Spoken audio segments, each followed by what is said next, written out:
பாடுபட்டு எது தேவையோ அந்த தேவையை சம்பாதிக்கக்கூடிய திறன் உங்களுக்கு 6ஆம் அறிவு மூலியமாக கொடுத்திருக்கிறான் ஆண்டவன்.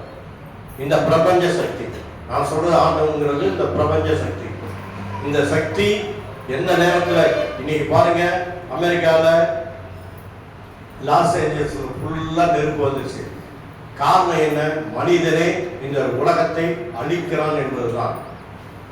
எத்தனையோ மரங்கள் அழிஞ்சிருச்சு, எத்தனையோ ஏரிகள் மூடப்பட்டது, எத்தனையோ இவன் பாம் தயாரிக்கிறான் அதை தயாரிக்கிறான்னு சொல்லி எதோ வெடிச்சுட்டான். பூமியில பிளவுகள் அதிகமாக வருது. இதுவரைக்கும் இல்லாத வெயிலுடைய அளவு போன வருடம் அதிகமா இருந்திருக்குங்கிறான். இன்னும் போக போக அதிகமாகிறான். இந்த வெயிலுடைய தாக்கம் அதிகமாகிறான்.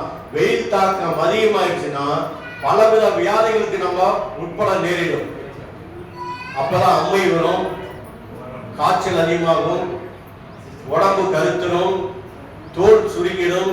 அப்போ நாம ஒவ்வொரு வீட்லையும் ஒவ்வொரு மரத்தை வளர்த்துருங்க. இப்பயே ஒரு மரம் வளர்த்து அதுக்கு செடிகளெல்லாம் வளர்த்து அதுக்கு ஒரு இதை உருவாக்கி கொடுங்க. ஏன்னா இன் ஃபியூச்சர் நம்மளை நாம் காப்பாற்றிக்கக்கூடிய சூழ்நிலை வரும். இயற்கை நம்மளை அழிக்க தயாராக இருக்கும். இதெல்லாம் பொதுவான கருத்து.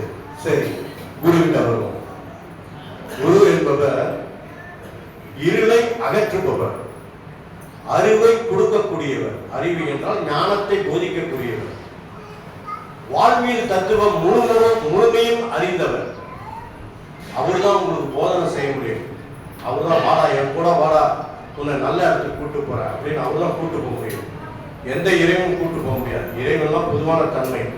ஆக்கல், அழித்தல், காத்தல், கல்வி, செல்வம், வீரம், அறிவு, புத்தி, காமம் எல்லாத்துக்கும் நாம கடவுள் வச்சிருக்கோம் இல்லையா? நிறைய கடவுள் பார்த்தீங்கன்னா எல்லாம் கதையினுடைய அம்சமாக தான் இருக்கும். சிவபெருமானுக்கு ஏன் லிங்கம் இருந்தா லிங்கமாக காட்சியளிக்கிறார் என்றால் பிருகுமுனிவனுடைய சாபம். அங்கே துர்வாசகர் வந்தா எல்லாம் எந்திரிச்சு நிக்கணும். இல்லைன்னா சாமிக்கு அவர் சாபம் வர்றான். சாமிக்கே சாபம் வர்றான். குரு எவ்வளவு பெரிய தத்துவத்துக்கு மேலவரா இருக்கார் பாருங்க. இறைவன் பொதுவாக இருக்கும். இந்த லோகத்தில இறைத்தன்மை என்பது பிரபஞ்ச சக்தி. இந்த பிரபஞ்ச சக்தியில இயற்கையினுடைய பரிணாமம் தான் மிகப்பெரிய ஒரு தன்மையோட நம்மளுடைய வாழ்ந்து கொண்டே இருக்குது. அதனால இதை அறிந்து நடங்க. குருவை கெட்டியா பிடிச்சுங்க. அவரு நிறைய விஷயங்கள் உங்களுக்கு செய்வார், அது உங்களுக்கு தெரியாது. இந்த அவதார புருஷனாக இந்த லோகத்துல ஆண்டவன் பிறந்தாலுமே கஷ்டப்பட்டு ஆகணும். சீதையை பிரிஞ்ச பிறகு ராமர் பல நாட்கள் அழுவாரு. கிருஷ்ணர் வேதனை துடிப்புல இருப்பார். எப்ப அபிமன்யு சாகும் போதும் இவர் மகன் சம்பாங்கிறவன் தன்னை ஏளனமாக பேசும் பொழுது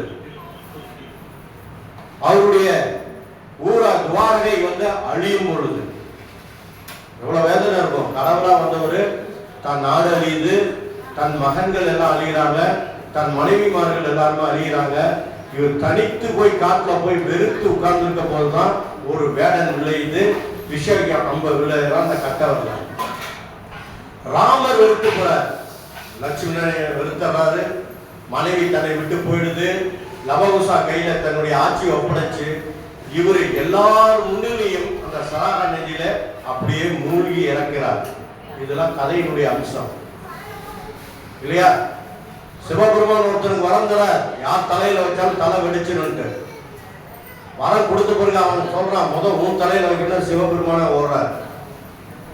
அப்போ இது கதை. கடவுளாக இருந்தாலும் நாம் கொடுக்கக்கூடிய ஒரு வார்த்தை, ஒரு சொல்லை நியாயமா தரணும். அது யாருக்கு தரணும் யோசனை பண்ணி தரணும். ஐயா சொன்னார், ஒரு பொருளை உனக்கு ஒருத்தன் கொடுக்கிறான் என்றால் அவன் எதற்காக கொடுக்கிறான் என்று யோசனை செய். சாமி, உனக்கு ஒருத்தன் கொடுக்கிறான்னா அது எதுக்கு கொடுக்கிறான்னு யோசனை பண்ண. அதை கை நீட்டி நீ வாங்கினா அவனுக்கு என்ன செய்யறான்னு யோசனை பண்ண. அந்த மாதிரிதான் உலகம். நீ யாருக்கிட்ட 100 ரூபா வாங்குறியோ அந்த 100 ரூபா திருப்பி தராத வரைக்கும் உன்னை விடாது. சன்மானமா கொடுக்கிறது வேறு, கடனா கொடுப்பது வேறு. இதை மட்டும் வச்சுங்க. கடன் வாங்கியவர்கள் என்ன அனைவருக்கும் நான் சொல்லக்கூடிய தன்மை, கடனை அடைத்து விடுவோம். நமக்கு காலம் இருக்கு. இந்த பாசிட்டிவ் எனர்ஜி போட்டீங்கன்னா ஏதோ ஒரு ரூபத்தில் வரும். ஆனா நிறைய பேர் கடற்கான கண்டு பயந்து தான் அந்த பக்கம் இந்த பக்கம் ஓடுறாங்க. எதுக்கு பயப்படணும்? பயப்படாம நேரடியாக சொல்லுங்க. உங்க கையில இருக்கும்போது தரீங்க, எல்லாருக்கும் இல்லைங்கிறீங்க. நிறைய பேர் கஷ்டத்துல போய் வாங்குவாங்க, எனக்கு அதை கூட நொந்து அவன் காலை பிடிச்சி அதை பிடிச்சி வாங்கிடுவாங்க. ஆனா அவன் கேட்கும் போது அவன் ஓடிக்குவான். இதெல்லாம் பின்னாடி அவனுடைய கர்மாவா தெரியும். தன் பிள்ளைகளை படிக்க வைக்கும் போது கஷ்டப்படுவான், தன் மனைவிக்கு தனக்கும் ஒரு நோய் நொடி வரும்போது கஷ்டப்படுவான். இப்படிதான் கர்மா வரும். நோய் நொடியா வரும்போது கஷ்டப்படுவான். கடைசி காலத்தில் கால் விழாம போடும். மனைவிக்கு நோய்பட்டு அதுக்கு செலவு பண்ணி ஆகணும். இருக்கிற காசை பூரா இழந்துருவான். அதனால நன்றி உணர்வோட வாழுங்க, செய் நன்றி மறக்காதீங்க, உண்மையா வாழுங்க, குருவை காலை கெட்டியா பிடிச்சிங்க. இந்த உலகத்துக்குள்ள நாங்க பிறந்துட்டோம், எங்களை வாழ வைங்க. என்னுடைய மனைவி, என் பிள்ளைகள், என் வீட்டை சுத்தமாக வைப்பதற்கு எங்களுக்கு நல்ல மனதை கொடுங்கள். நான் பாடுபடக்கூடிய மனப்பக்குவத்தையும் அதுக்கு உள்ள சன்மானத்தையும் எனக்கு கொடுங்க. நீங்க கேளுங்க.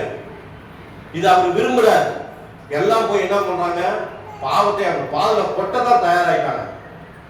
கொட்ட பிறகு நம்ம முதல் இது சாக்ஷன் மூணா அடுத்தது ஓடிடுவான். நல்லா வச்சுங்க, மனிதனுக்கு தேவையில்லாதவங்க யாருமே கிடையாது. குழந்தை பிறந்தோம்னா அந்த குழந்தை நல்லபடியா வாழணும், நல்லபடியா வாழ்ந்தவரை நல்லபடியா படிக்க வைக்கணும், அதுக்குள்ள வருமானம் வேணும். அப்ப அந்த குழந்தை வளர்ந்த பிறகு அவனுக்கு ஒரு நல்ல தொழில் அமைப்பு வேணும். தொழில் அமைப்பு வந்தோம்னா நல்ல மனைவியை தேடணும். அப்புறம் மறுபடியும் அவங்களுக்கு நல்லபடியா குழந்தை பிறக்கணும். எவ்வளவு இருக்கு இப்ப ஒவ்வொன்றா கேட்டுதான் இருப்பான். மனிதனுக்கு தேவைகள் இல்லாத இதே கிடையாது. அவன் கடைசி சாகிற வரைக்கும் தேவைகள் இருக்கும். சாகும்போது